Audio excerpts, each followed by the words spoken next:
All right, so again, my disclosures here. I have a research grant from Synthes and Nuvasive.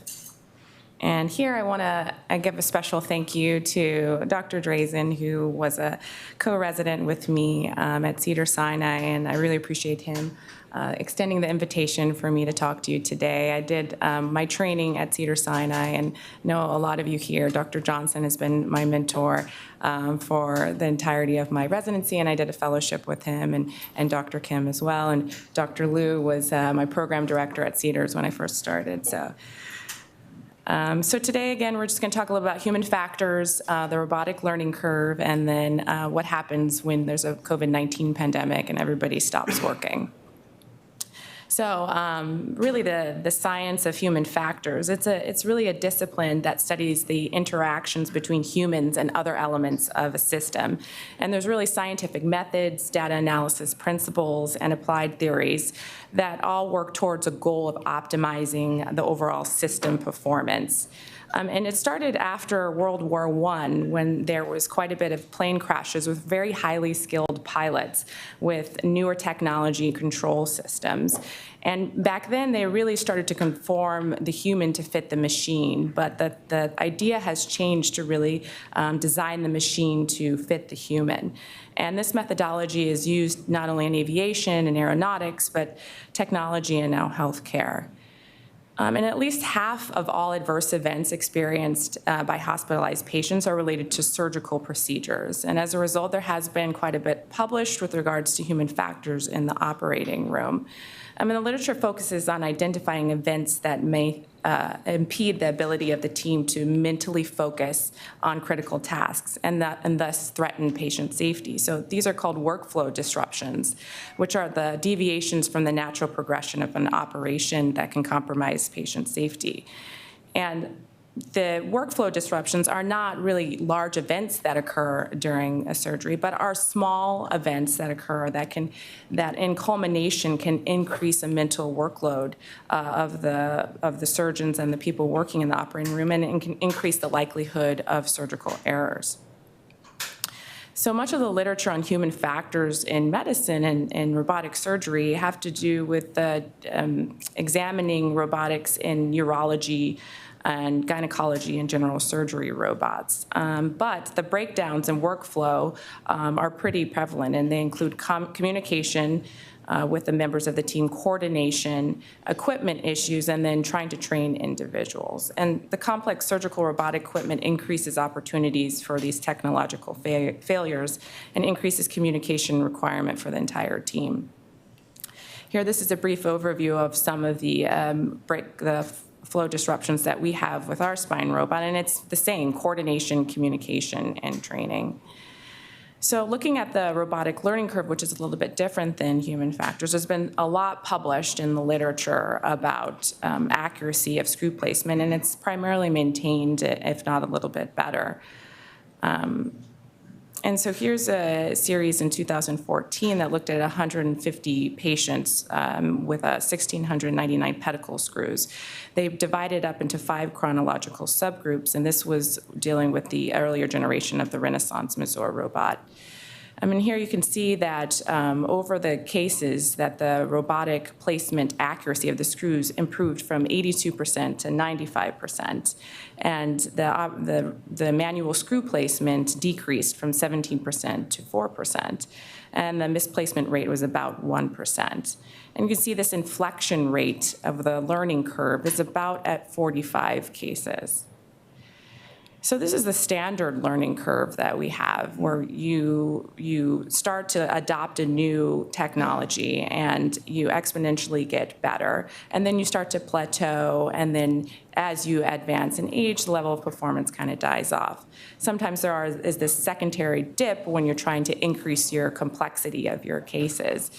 But in robotic surgery, the question is that the same the same learning curve? And so here's a series of 80 patients and 352 screws. Again, we divided into 4 chronological subgroups here. And you can see here that, that there's not that same relationship, and that the pedicle screw placement accuracy, the timing, and the misplaced screws and complications, there really isn't a significant difference with time. And then when you're talking about training individuals, really, when you look at this series of 30 patients and 306 screws, there was no difference really in the level of trainee, whether the trainee was dedicated to spine surgery or not, and even with time and the various experience of the trainee, there's really no significant difference, again, in kind of the timing and accuracy of the screw placement. So really, this begs to say, is the learning curve really that same exponential learning curve, or is this more linear in nature? And this would suggest that techniques learned by the attending are immediately transferable to a new learner. So at Cedars-Sinai, we've been early adopters of the spinal navigation, with Dr. Johnson, and now we own a few intraoperative CT scans. And in 2019, we purchased the Mazor X, and we were really eager to evaluate its usage and human factors amongst our spine surgeons. But in 2020, we had the COVID-19 pandemic, and the hospital was shut down. And so elective cases were suspended for 2 months between March and May of 2020. And this is when we were just hitting our stride with the use of the Mazor robot. So, there's a lot of things that happened during the pandemic and quarantine. You could see here, many of the countries the people have increased in their mean weight. The housing prices are out of control. And so there's a lot of, the supply chain is messed up. So there's a lot of things that happened during the quarantine and pandemic. So we wanted to know what happened to our surgical technique and the use of this novel technology. So we had a researcher who was trained in human factors observation, and we broke down the robotic surgical workflow into 3 phases, so docking, calibration, and instrumentation. This one's kind of hard to see, but this is kind of the data acquisition form where you see the different phases. Phase 1, that includes the draping and the attaching of the robot to the patient. Phase 2 includes calling in the imaging modality, whether it's the O-arm or the fluoroscopy, and then having the surgeon verify the plan. And then the third phase is the actual screw placement here. Okay, so here in our experience, there wasn't as many patients, it's about 20, half pre and post design, but you can see here that the screw placement, which is primarily what the surgeon was doing, really didn't have any differences in mean time in that phase. The biggest difference in time was really in that image calibration and image acquisition phase. This is the phase that required the most coordination and the most members of the team, so including the representative from the industry. It included the surgical tech and then also the radiation tech. So really our hypothesis is that the COVID-19 hiatus affects all members of the operative team, and especially members that might not have been in the operating room for the entirety of the hiatus. Which leads us to believe that it kind of goes linear with the surgeons maintaining their learning curve and being able to place the screws, but having prolonged time for that team effect. So human factors are a really important method to really evaluate in complex technology in the operating room. We really saw that there was no significant worsening in timing or efficiency after the hiatus. Of course, this was a pre-post design without a control group and a smaller sample size, so that was a limitation of the study. But we did have a lot of data that we obtained afterwards, and Dr. Kim was going to speak a little bit more about our experiences with the robot after this. So here's my references, and thank you. Thank you.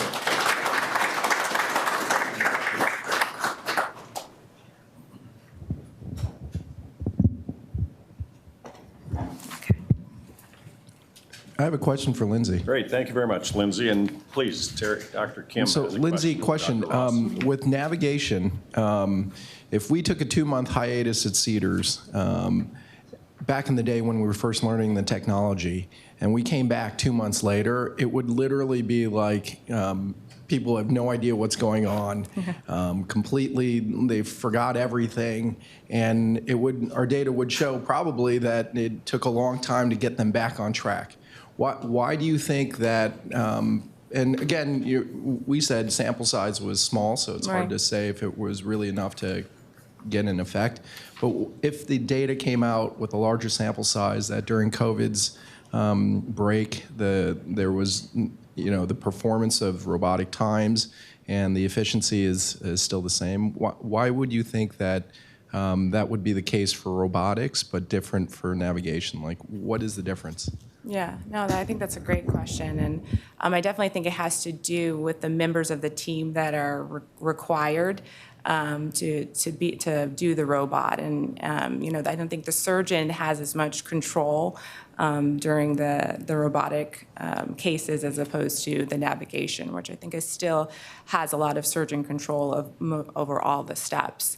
And that in the robotic cases, the industry rep for our Mazer robot is very important in most of the steps, and so I think that might have a reason, be a good reason.